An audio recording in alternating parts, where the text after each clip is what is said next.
Viewmasters, it's the podcast that we do. Viewmasters, talk about movies that we view. Viewmasters, my friend Eric and me, Joe. Viewmasters, hey, let's start the show. Hey, welcome to the Viewmasters, episode 230, Fear and Desire. My name is Joe. My name is Eric. Hi, Eric. What's wrong? Did I do something? Did I do something to make you laugh? Yes, you did. Yeah, what'd I do? Oh, the episode number. Yeah, Yeah. It's episode 230. Yeah. You said it in a very specific way. I did. It's episode 230. Nope, you are correct. It is. Oh, It's episode 230. there we go. There it is. Now I'm not going to make the joke.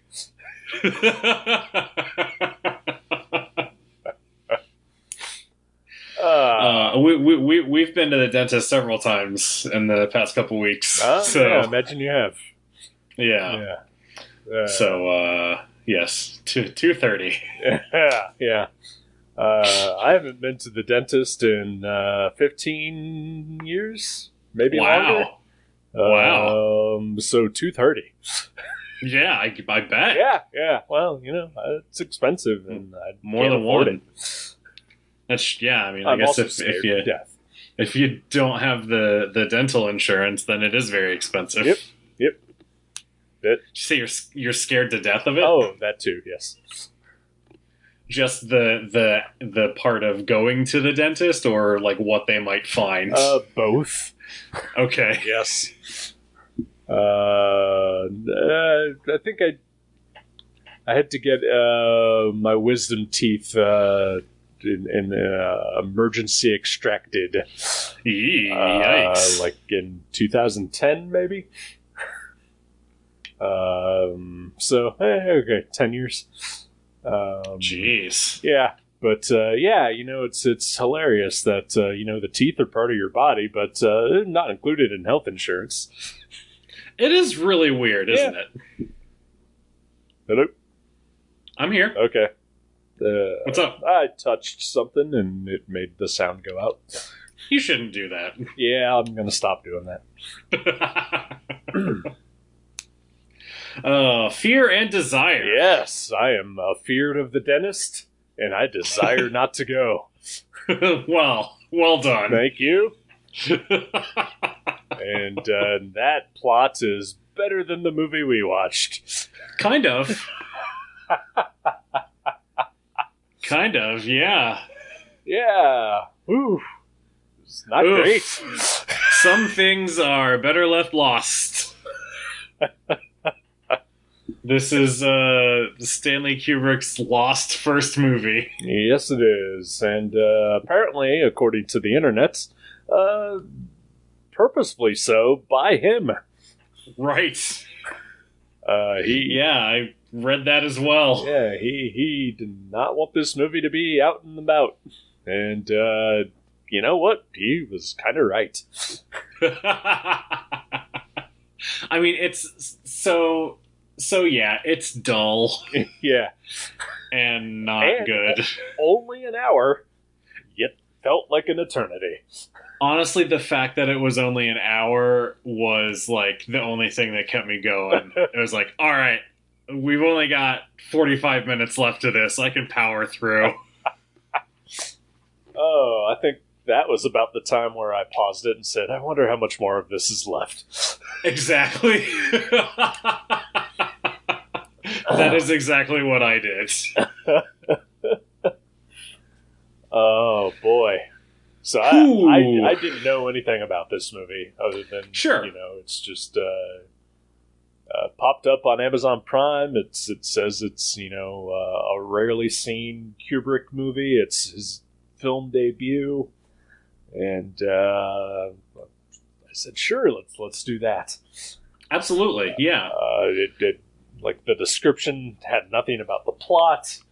So completely blank slate going into this. And I wish for that state again. I'm pretty sure I won't remember anything about this as soon as we're done talking about it. I'm not guaranteeing that I remember anything now. The thing that I remember the most is the insane movie poster for this that I saw online. Oh, I haven't seen that. Oh, okay. Let me Google that real quick. Let's just say it focuses on some of the most uncomfortable parts of this movie. Oh, Jesus. Yeah. You're talking about the soldier with his hand over his female prisoner's mouth, Sort of, I assume. Yeah, that whole block of the movie, sure. Yeah. Yikes. Let's see. I see a poster for another movie. Is that the same Fear and Desire? I don't know. It also says something about a story of sin, sex, and passion. The Male Brute. Yeah. I believe that is. Oh yeah, the wolves are breathless about Virginia Lath. Yes, who is the only female character of any consequence in the movie, and also she doesn't have a name and doesn't have any dialogue. Nope. She says boat. That's true. I forgot she says boat. Okay. Wow. Yeah, that's a really pulpy poster. Yeah, it is. That's very strange. And, okay, so we do have to take into account this movie came out in 1953. Hold on. Trapped, a desperate man, and a strange half-animal girl? Yeah, uh-huh. You are... I missed the part where she's half-animal. Well, she's foreign. What the fuck? And as we know, Holy all shit. foreigners are just animals. That's alright, that's fair. But she's also attractive, so it's only half an animal. Right. Jesus. Anyway, yeah, you were saying this movie was made in 1953. Yeah, so taking that into account, even if I was not from the year 2020 and saw that poster and then saw this movie, I probably would still be very disappointed because that poster is not what that movie represents. Yeah, that poster makes it sound like Attack of the 50-Foot Woman or something, right. Like just a sort of schlocky B movie, like the strange half animal girl and the male brute, right? Like, what a strange duo! I bet they cause havoc in downtown San Francisco or something. I don't know. And then, yeah, the movie is definitely not that. Yeah. It's essentially a war movie. Mm-hmm. No specific war in particular, as the narrator at the beginning makes it known. Right. Which, my general philosophy is that if your movie has to be narrated, something went wrong. I think sometimes it works, but there's exceptions for sure. Yeah. It felt very of the time. Yeah, I guess for this movie. But we're also watching it again, through the lens of I don't know about you, but I've seen a few Stanley Kubrick movies that I have really, really enjoyed. Yeah. And this is. I guess there's some flashes of who he would become in this movie, but they are few and far between. Yeah, I feel like some of the shots are very what I expect from Kubrick. Yeah. More than that, though, I feel like there are there are elements from this movie that would become the DNA of future Kubrick movies. Sure. If that makes sense. Yeah. Like there's the weird sort of experimental montage when the soldiers attack the other soldiers in the house. Mm-hmm. That to me, like, it was like, oh, that's definitely Stanley Kubrick trying to find out who Stanley Kubrick is. Yeah. But the rest of the movie just, like, I just kept comparing it to, like, you know, local shot on video, no budget movies. It is clearly micro budget. Yeah. And I mean, what I read online was, that it was made for about $10,000, but then they went over budget in the editing process, and it was actually about $50,000. Yeah.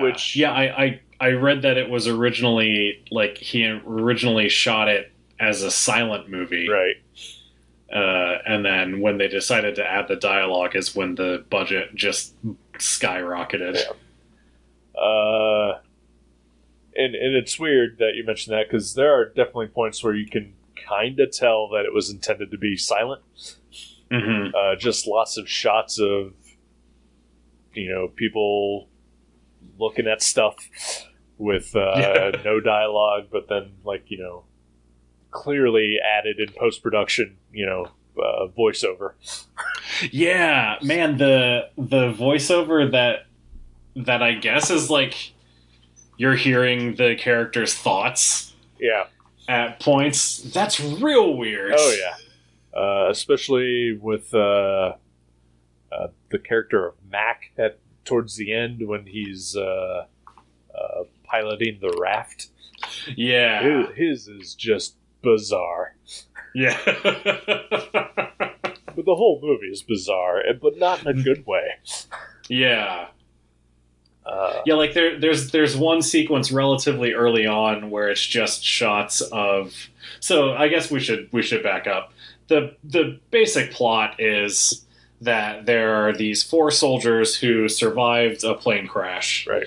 And they're behind enemy lines and trying to figure out how to get back to their camp, right? And then along the way they find this like house that has a general from the opposing army in it, and so they go back and forth about whether to raid this house and take out the general, and hilarity ensues. Yes. But yeah, so like there's an early scene where it's just like the 4 of them traipsing through the forest, and there's no dialogue, but there's a ton of like overlapping, I guess, inner monologue for all 4 of the characters. Like that was weird, yeah. But it was interesting weird. In a way, yeah. Like I don't think it worked, but I liked the attempt of it. I think my biggest issue with it is actually something very simple, in that 1953 style of acting is all very broad and similar. Mm-hmm. With all the characters' voices kind of essentially being the same, right?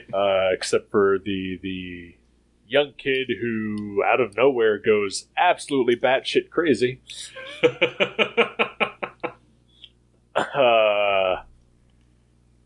Like the other 3 soldiers all generally kind of talk in the same cadence and tone.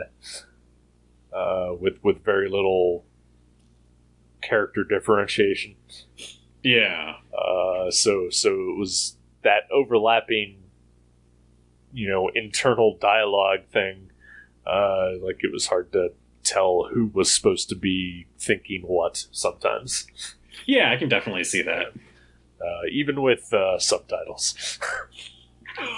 Oh yeah, I did not watch this movie with subtitles. It didn't help. I can tell you that I bet much. it didn't.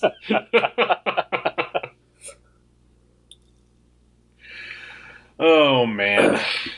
Especially, I don't know, I don't know exactly how subtitles on movies, streaming movies work, but the timing was off on them too on this movie. Oh really? Yeah, so like, and I've experienced it before, usually where the subtitles are actually ahead of the dialogue, but this time the subtitles were behind. That's like if you're watching like a live show. Yeah, kind And of. because someone is there typing it out as people talk. There's somebody that works at Amazon who's like, shit, somebody's watching Fear and Desire and they wanted subtitles. Brian, get on this. That would be amazing if that's what it actually is.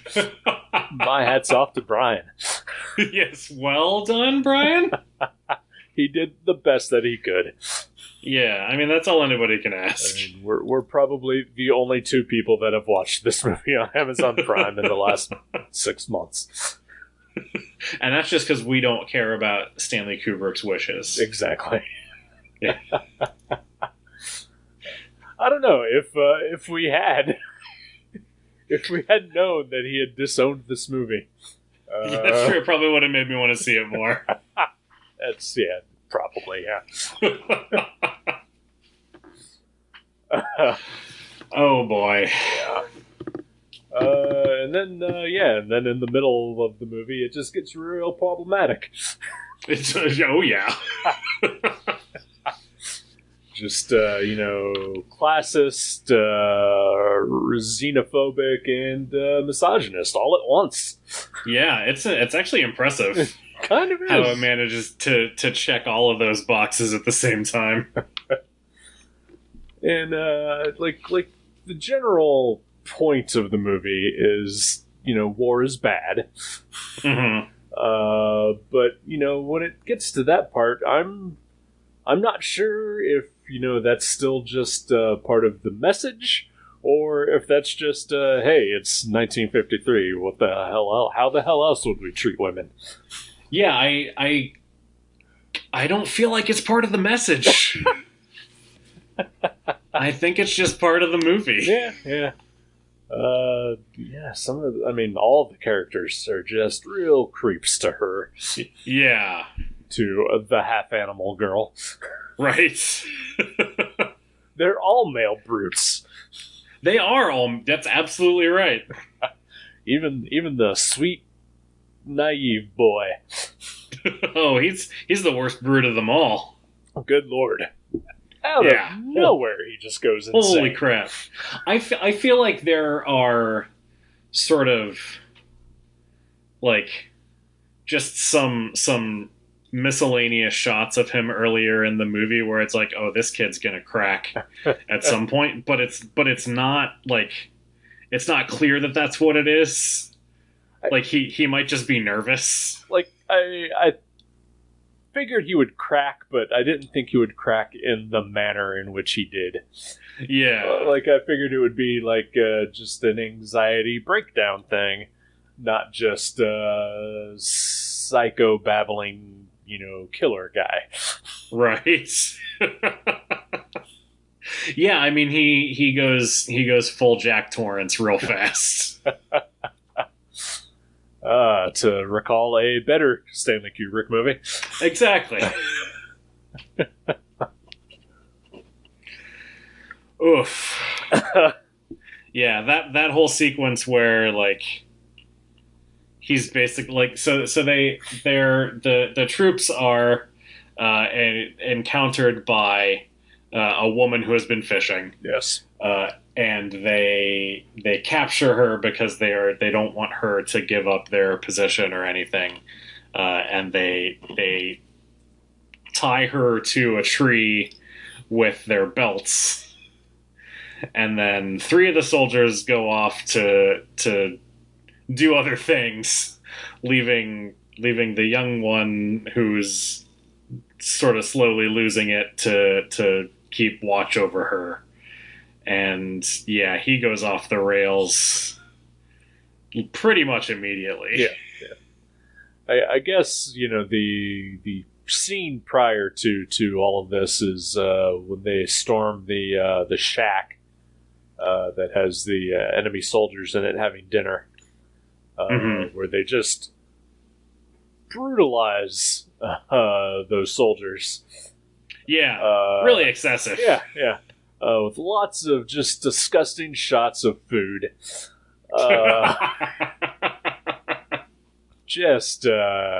Stew has never looked more unappetizing.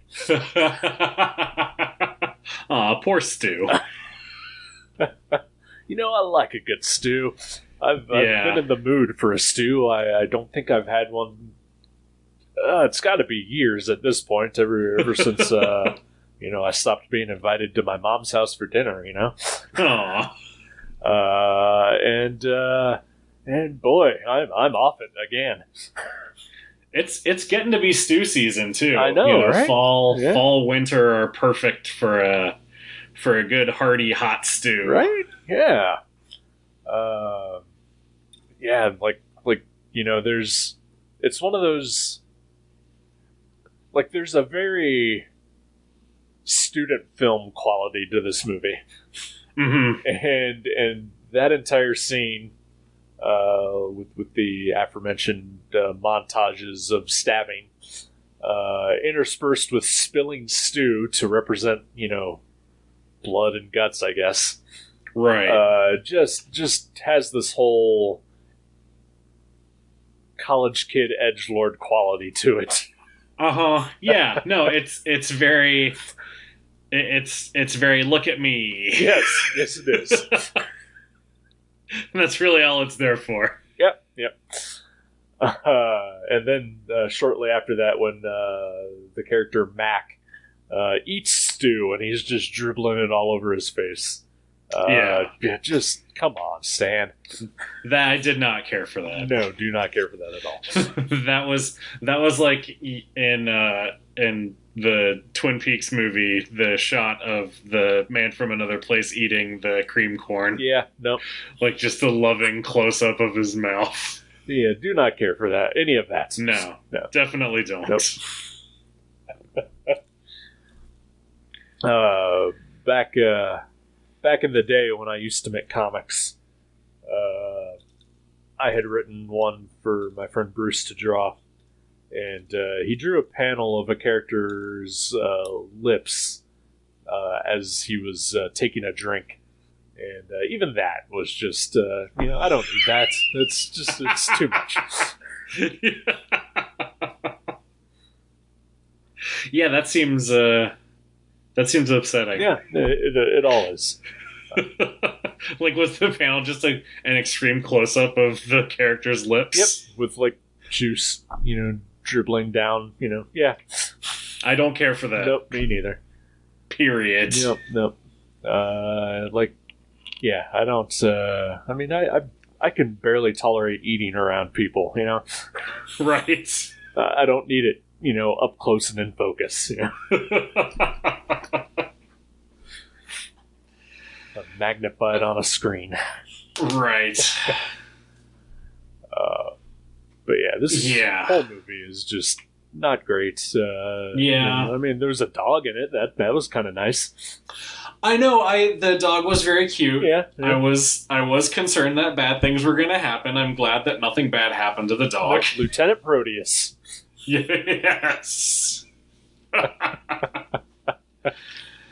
Classic Moira X-Men McTaggart's son. Yep.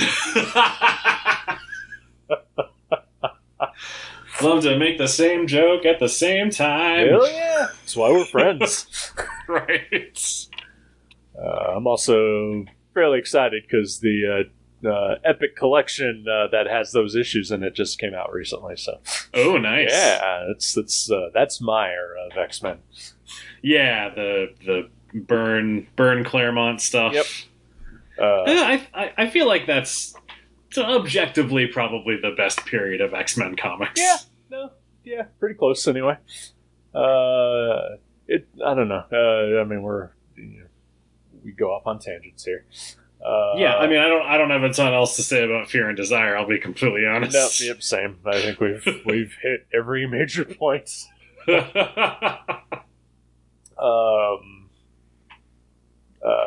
But yeah, like recently I've been trying to figure out, what is it that I actually like about the X-Men?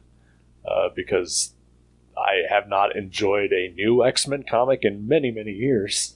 Yeah. And I'm trying to go back to, when I started reading, and it was I basically got into it via the classic X-Men series. Mm-hmm. The reprints of, the Byrne era. But, while that was happening, it was the X-Men Are Dead in Australia era of, Oh, right. In curtain continuity. Right. So it was... I remember it being very confusing to me at the time. I can't imagine why. Yeah. But yeah, I'm just trying, and even when Claremont has returned to the X-Men, it's just not the same. Yeah. But for a solid 16 or so years, he was doing it right. Yeah, and it's pretty impressive. Yeah, but I can't pinpoint anything out of it that says, yes, this is what it was. That, Grant Morrison has come close, and even Joss Whedon came pretty close to recapturing that feeling for me, but mm-hmm. I still can't define it, and I definitely know that this current Hickman era is not my cup of tea.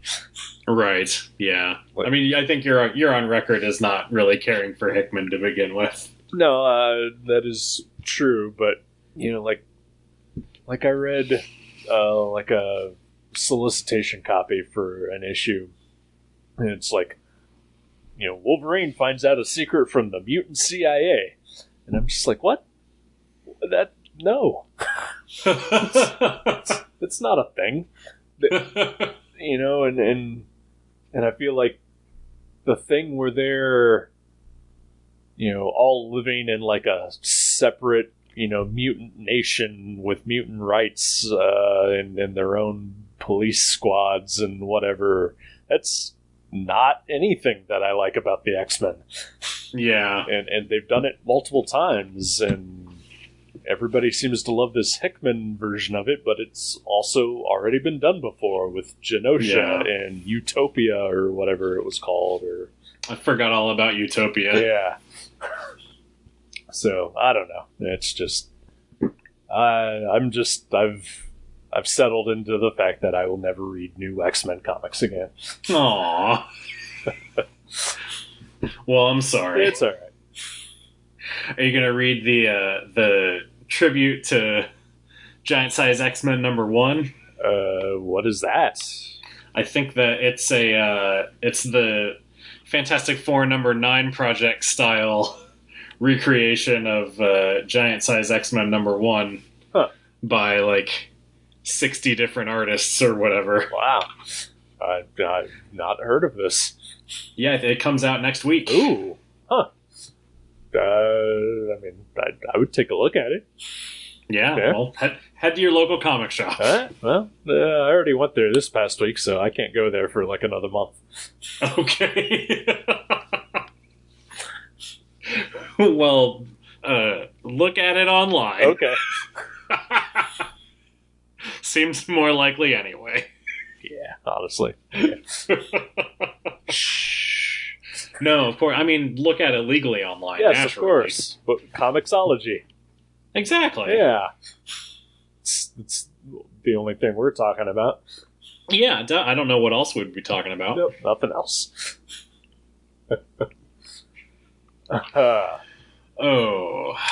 Fear and Desire. Yeah. So, just thinking about other, I guess I haven't seen a ton of other Kubrick movies as I think about it. Mm-hmm. I've seen The Shining. Sure. I've seen Dr. Strangelove. Yeah. I've seen half of Full Metal Jacket. Okay. The first half or the second half? The first half. With Vincent D'Onofrio. With Vincent D'Onofrio, yeah.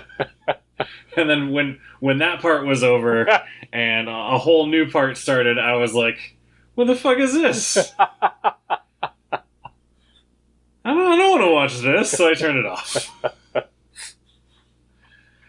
And trying to think of what else. That might actually be... Or no, I've seen 2001. Okay. Yeah. But yeah, I think those are it. So now I've seen 5 Kubrick movies. So, to keep myself going through this movie, I just started looking on my phone because otherwise I couldn't do it anymore. Yeah, I'll be honest, I did that as well. So I looked up his IMDb just to, see, and was shocked, but also kind of not, that he had only made 16 movies total. Oh, really? That's weird. Yeah. But yes, I've seen Dr. Strangelove, 2001, which I'd say that's probably my favorite of his. Yeah. The Shining, which I've actually only seen within the last year or so. Oh, nice. Yeah. Which, yeah, it's fine. I think the only reason I watched it was because I saw the documentary about the crazy people who think that he was, giving secret conspiracy theories through his movie. Or is that Room 237? Yeah, I believe so. Yes. Nice. Which is a great documentary.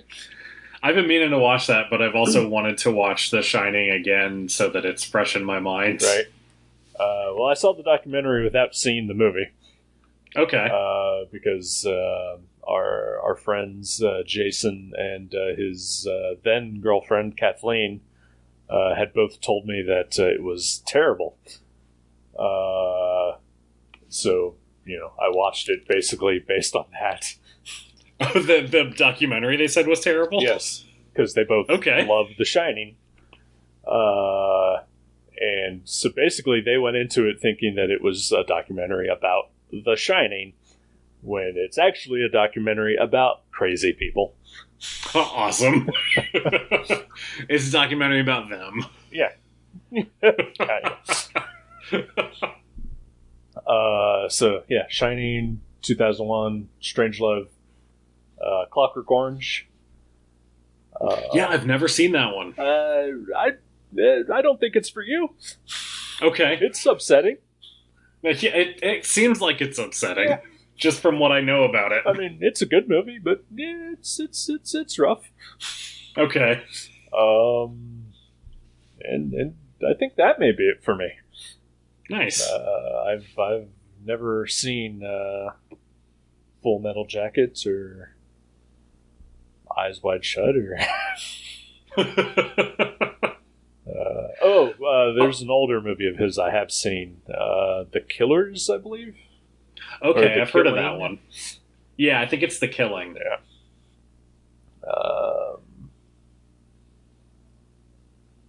Spartacus? No. I have not seen Spartacus. I've seen parts of Spartacus just because it's on TV quite a bit when I was a kid. Right.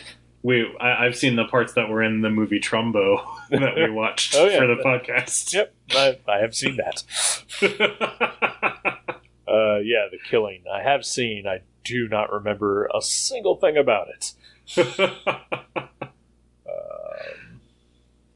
I've seen AI too.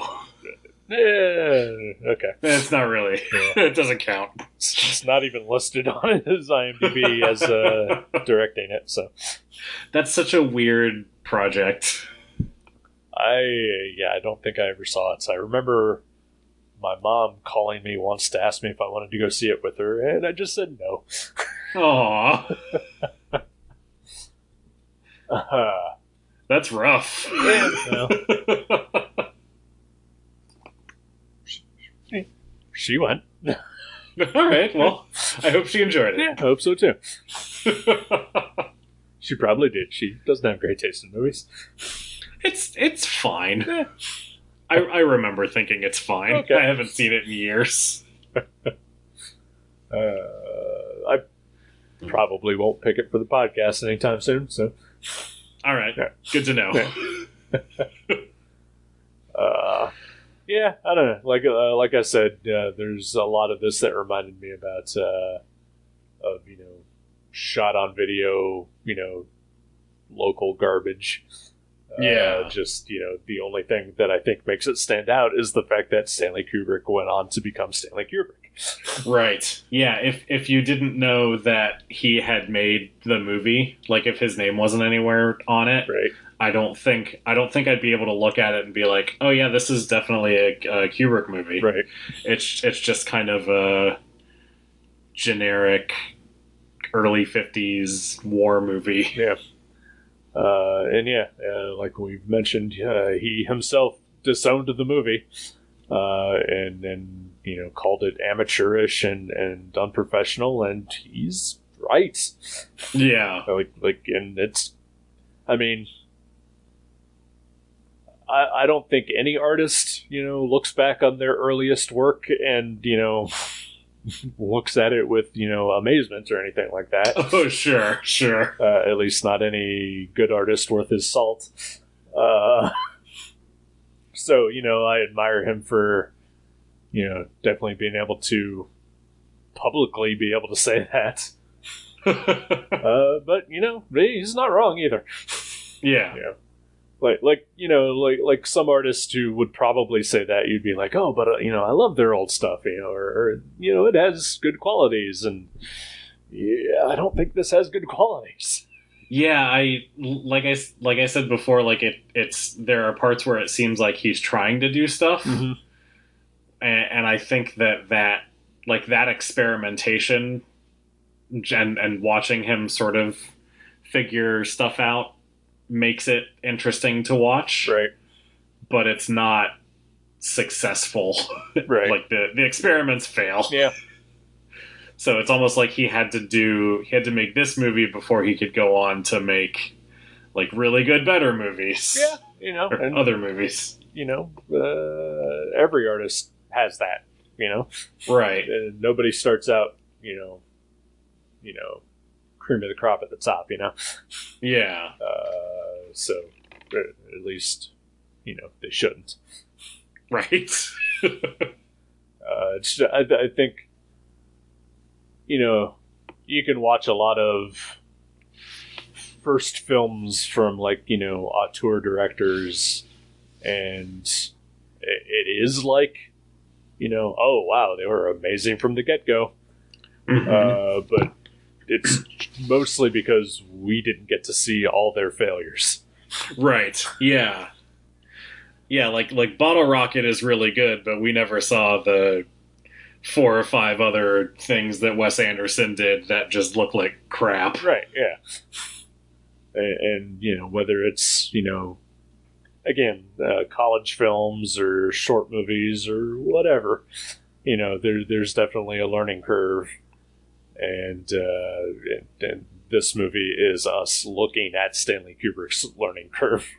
Yeah. Yeah, so I think in that respect, it's interesting. Yeah.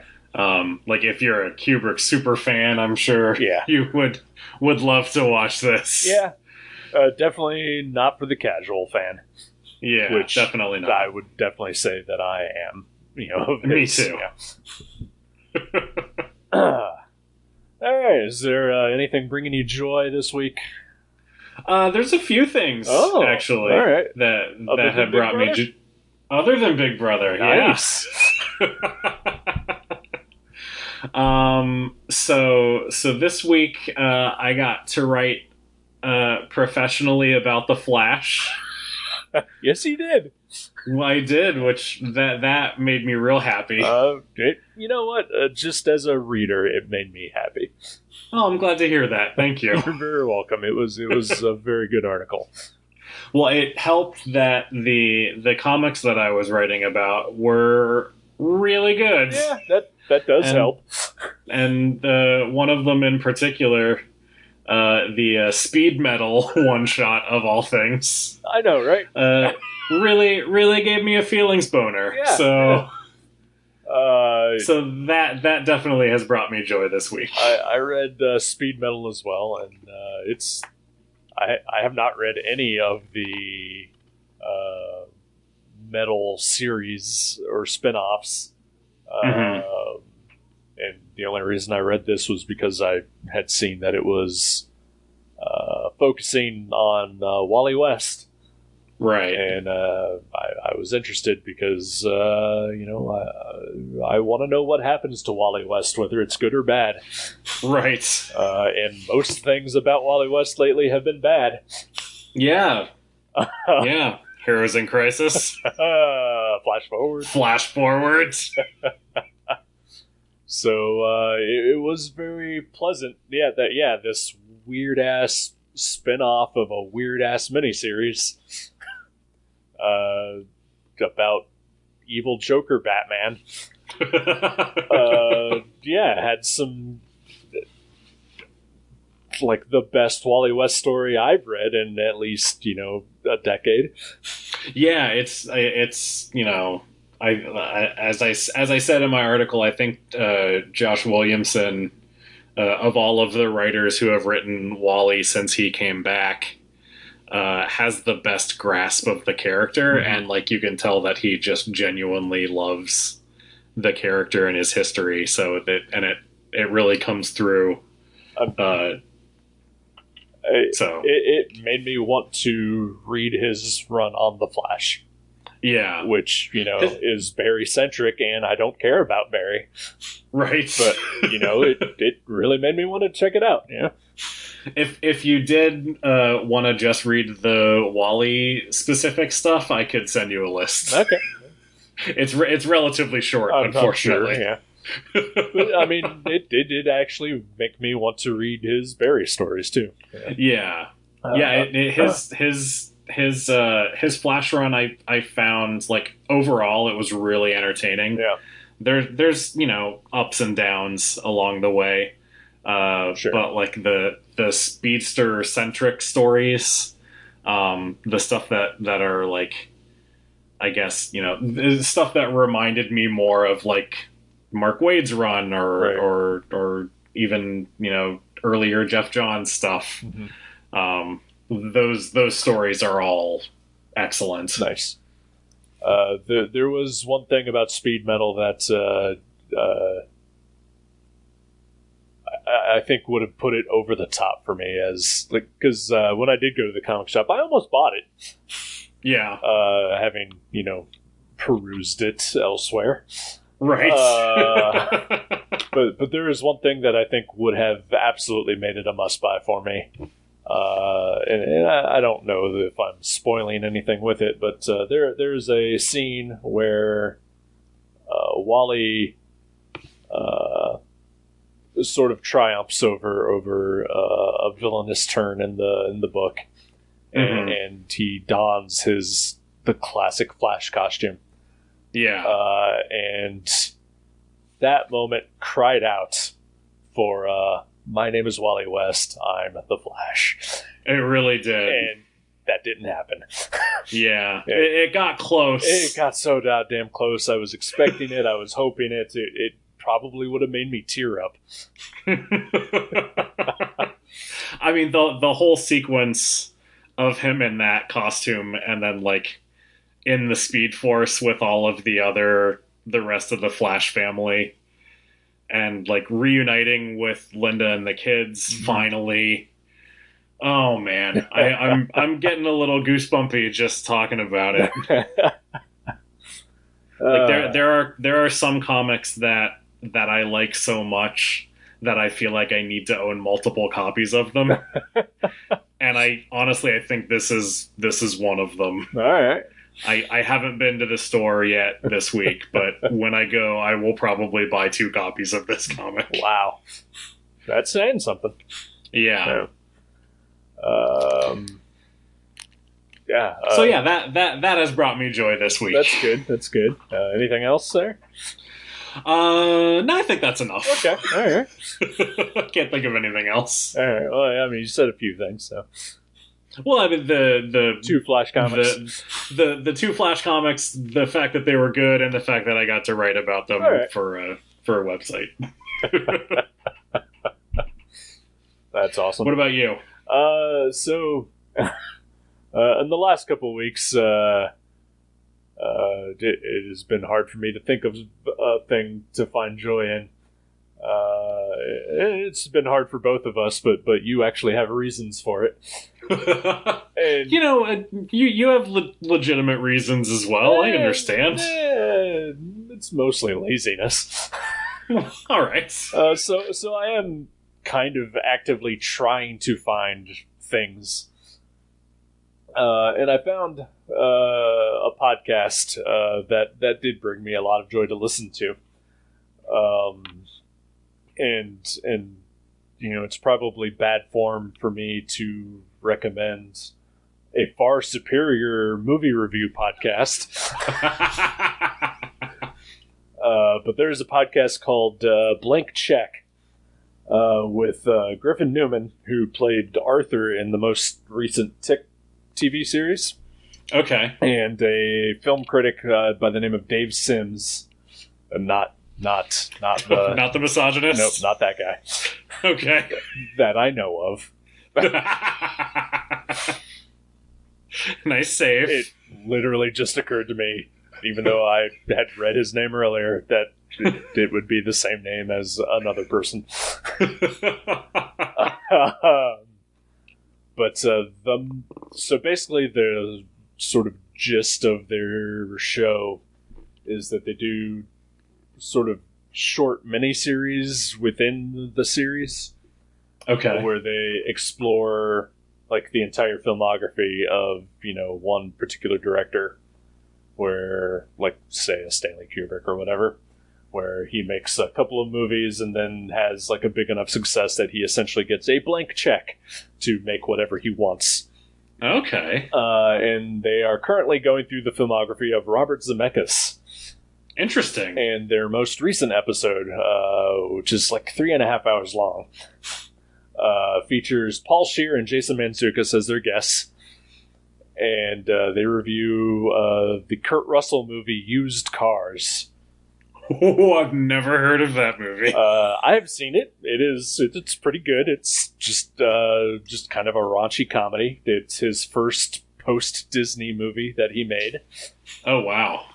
So it's like from 1979, maybe. 80, I think, somewhere around there. And it was like Robert Zemeckis' like third movie, and it bombed horribly. But it's like 2 movies away from him making Back to the Future. That's awesome. And the whole episode is great. Like, they talk about the movie, of course, but they go off topic, as a lot of great podcasts do. Right, exactly. Talking about, just movies in general, and like comparing like Kurt Russell to Bill Murray, who, was also huge at the time. And just sort of like how they approach the movies that they do, and how they approach characters.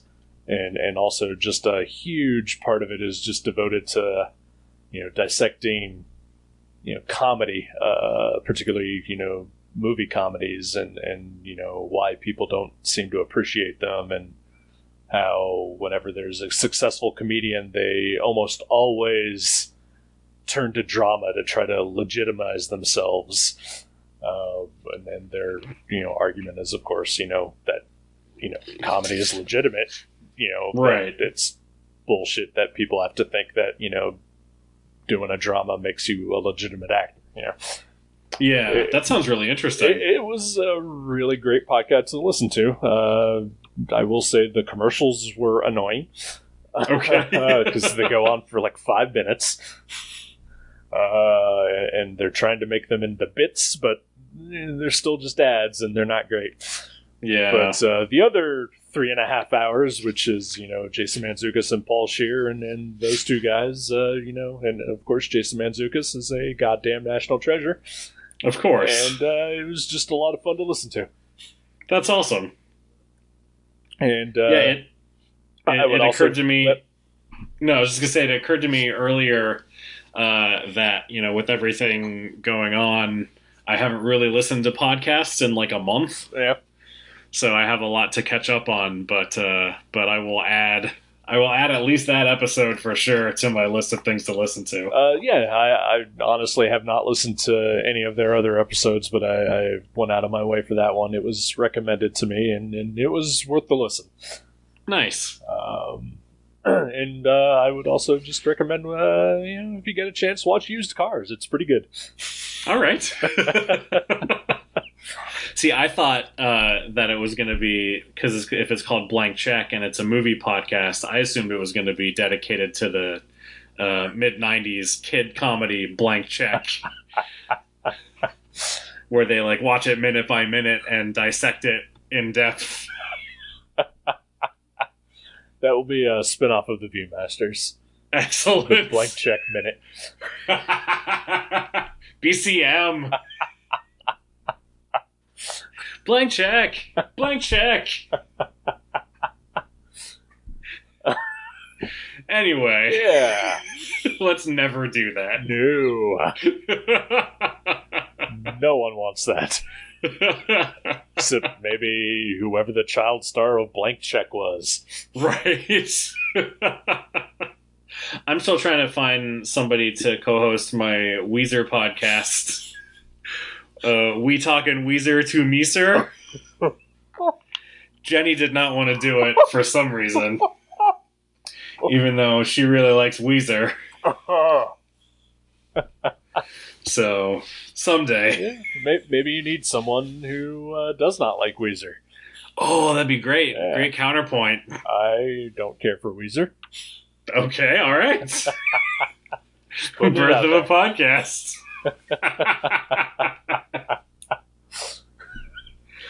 Oh, boy. Yep. Plans. It's something. What movie are we going to watch next time?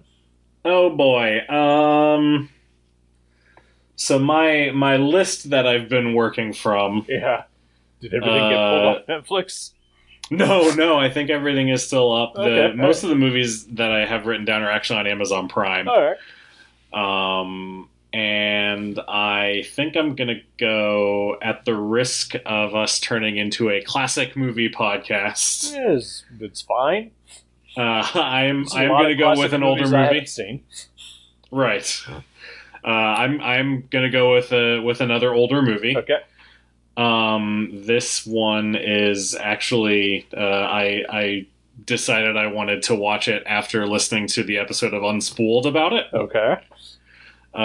It is, maybe based on a Neil Simon play. It's called The Apartment. Okay. Is that, Alan Arkin? I think Jack Lemmon. Okay. And let me see who's in it. Is it Jack Lemmon and Shirley MacLaine? Okay, all right. This is completely not what I was thinking about. So, oh, I'm sorry. It's a Billy Wilder movie. Okay, that's that he co-wrote and directed it. I actually think I've seen like 5 minutes of that before. Okay. Clearly, I did not know it was called The Apartment because I thought Alan Arkin was in it. So yeah, I'm down. I like Jack Lemmon. Awesome. It's weird. I had a moment today. You talk about classic. I was at work, and I usually just listen to like jazz instrumentals when I'm at work because it's nice, inoffensive and quiet. Right. But I was doing a lot of just tedious bullshit work today, and I needed something a little bit more upbeat. So I figured, I found a classic rock station on Pandora. I'll listen to that. I can do with some, Led Zeppelin and Pink Floyd, and then Leonard Skinner. I'm down for that. Yeah. And like in a row, they played like Stone Temple Pilots, Nirvana, and Metallica. And yeah, classic rock. I'm just like, no. I was in high school. It's 25, 30 years old, buddy. Fuck me! I know. No, that stuff's not classic rock yet. That's still modern X.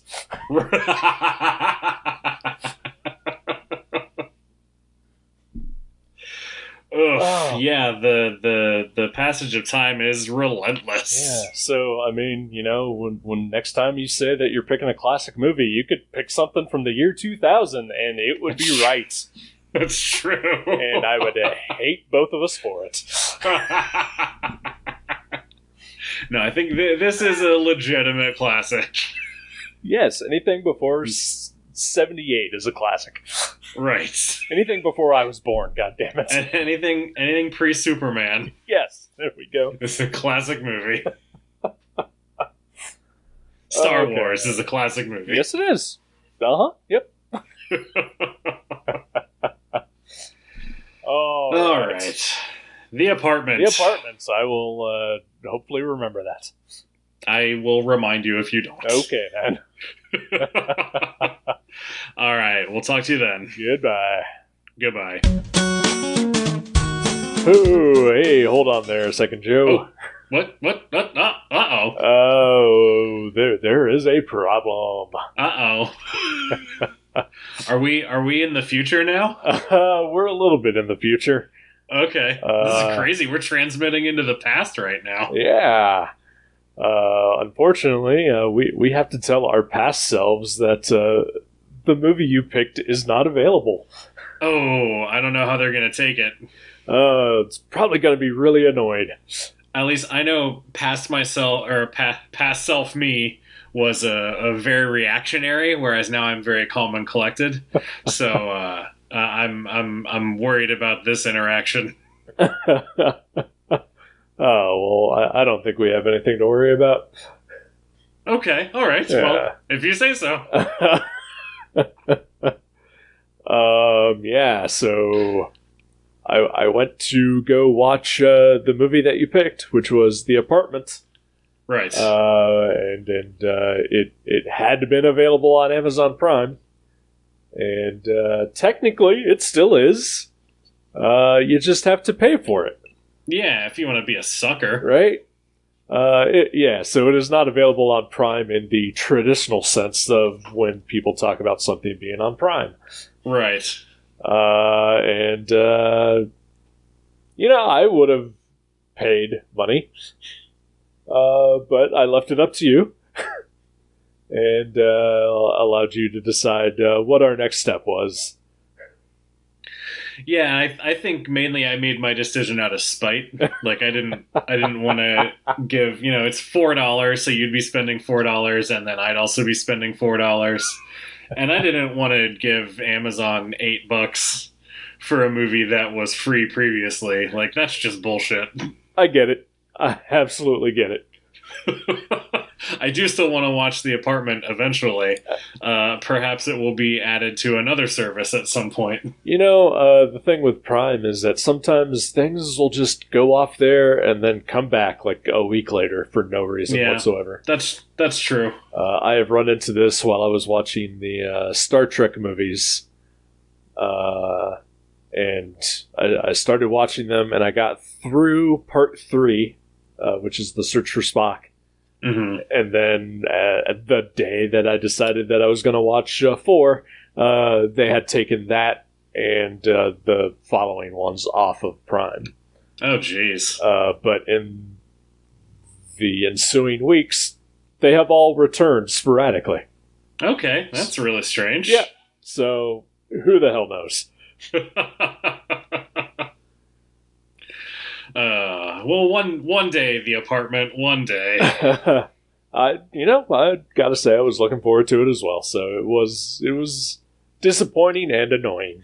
Yeah. But yeah, so you picked a new movie. I did pick a new movie, one that is indeed available on free streaming services and also on Amazon Prime. Yeah, my guessing is because this one is in the public domain.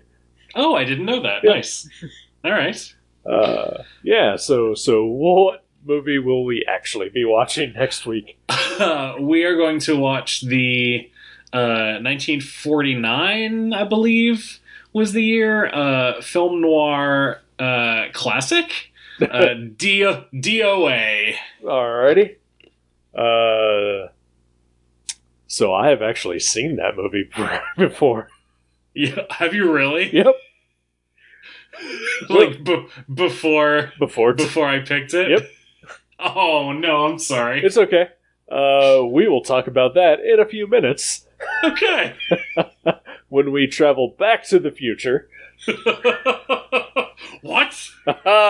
Crazy. Great Scott! Oh, it's a good thing we stocked up on plutonium before the pandemic hit. Well, I mean, here in the future, or back in the future, I should say, I'm sorry, they sell it in every corner store, so... So DOA. Yes. Since we've already actually watched it, I'm down. All right, cool. Me too. Let's do it. Alrighty. We'll see you next week. For real this time. Yeah, I hope everyone has enjoyed our Marvel-style post-credit scene. Shawarma. Mmm, delicious. Goodbye. Bye.